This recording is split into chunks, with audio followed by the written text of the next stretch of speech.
Ndị be anyị ekenekwa m. Aha m bụ Ogechi Sylvia. Awụ m dọkịta na-arụ na mba ofesi.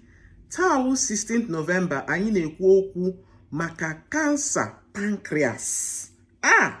Ogechi lekwena ike ewu pancreas. Pancreas bụ akụkụ ahụ mmadụ, onye ọbụla nwere pancreas, ebe a na-emepụta insulin. Ndị nwe diabetes ma ndị na-enedo ndị nwe diabetes ga-ama ihe wu insulin.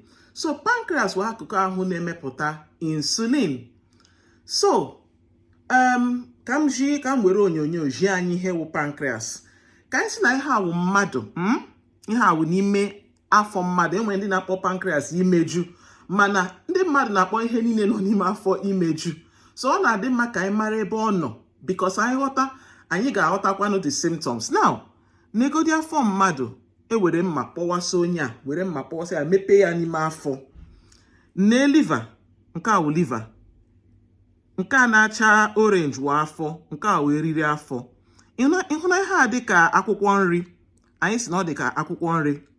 Pancreas, ọ ebe ahụ ka anyị na-emepụta insulin. And ọwụ insulin ahụ na-enye anyị aka ka anyị gbarie shuga.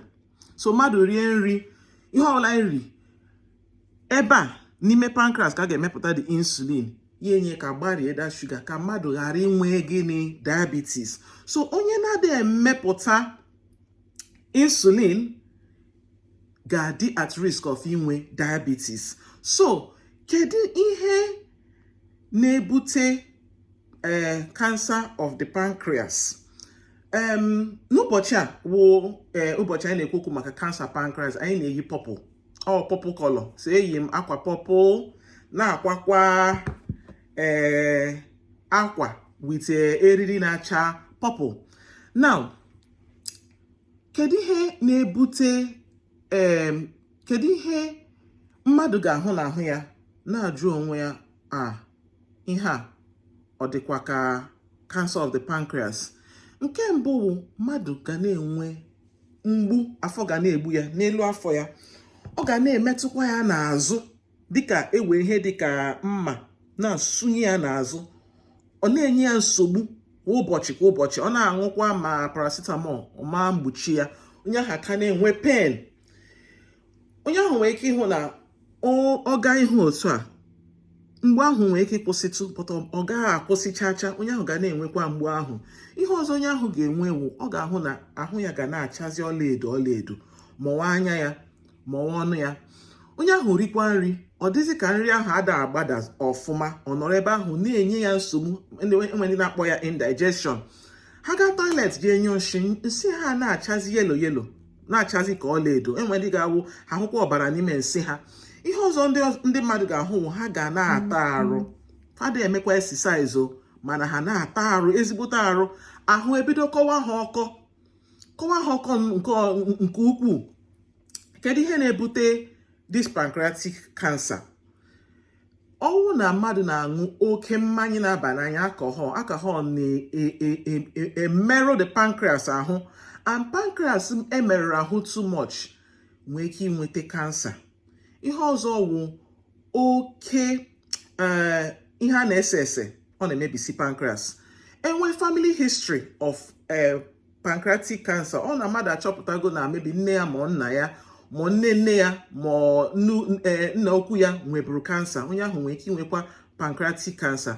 Ihe ọzọ wụ liver disease. Enwecha ndị na-enwe ha na-akpọ gallstones, ya dịka okwute dịcha n'ime gallbladder ha. Ndị ahụ na-adị at risk of pancreatic cancer. Ihe ọzọ anyị chọpụtara wụ ndị vuru oke ivu. Ya ka anyị na-asị ka onye ọbụla nyere onwe ya aka na-eluzukwa weight, because sometimes o nwere ike nye mmadụ cancer. Ihe ndị ọzọ m ga-agụpụta wụ diabetes. Diabetes na-ebutekwa, sometimes ọ na-eme ka mmadụ dị at risk of pancreatic cancer. And another thing anyị chọpụtara wụ, enwere some people ga-awụ ha nọ like this, ha just nwewe diabetes. Mgbe ahụ ha chọpụtara that diabetes, ka a na-achọpụtakwa that onye ahụ nwere pancreatic cancer.